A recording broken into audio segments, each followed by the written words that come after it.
Trauma. Part of the Vinegar Syndrome Forgotten Giallo set. Finally taking a look at these movies. Started last night with this 1978 gem right here. So I'll just read the description for you real quick. Daniel, a writer seeking seclusion to work on his new book, finds himself stranded at a rural bed and breakfast run by a strange and prudish young woman and her ailing, wheelchair-bound husband who remains shut in his room all day. However, as night falls, a psychotic, razor-wielding killer begins stalking the bed and breakfast, brutally slashing the throats of its most sex-craved guests, whose bodies and luggage then mysteriously disappear the following morning. This shit was dope. I was expecting something a bit slower paced. Now, I'm not saying this flick was overly active and fast paced, but for a Giallo movie, it didn't really feel like one. Now, this is a Spanish Giallo, and I think my first Spanish one. I'm used to watching the Italian style Giallos, which do tend to be a little slower. I got really heavy psycho vibes from this flick.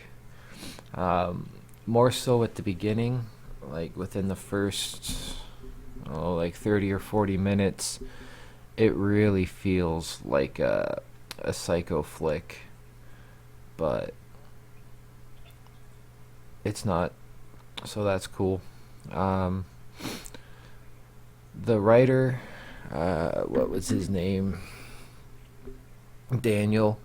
He was really cool. He was just some dude who wanted to be left alone and get writing done.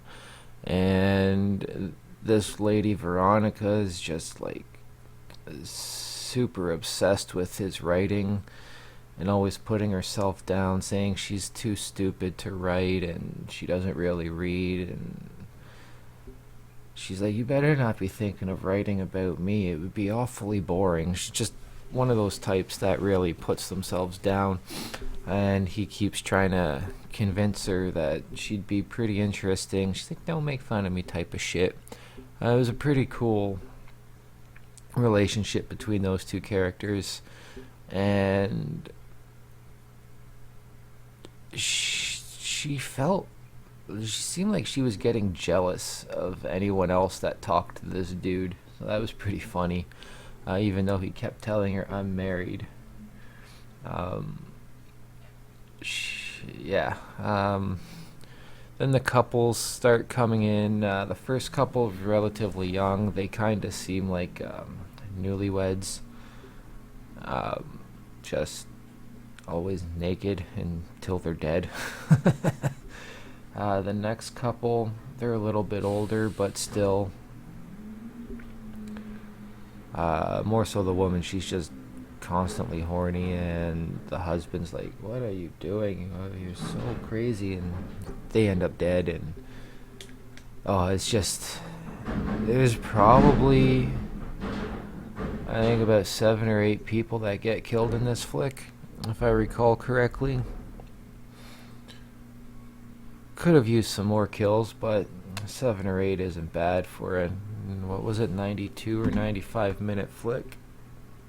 Even better, 87 minutes. So you get almost a kill per 10 minutes, pretty much. Again, I would have liked more death, but the kills were cool. Bloodshed was bright, super bright, just like the old style Giallos of Italy. It's almost like fucking cherry syrup.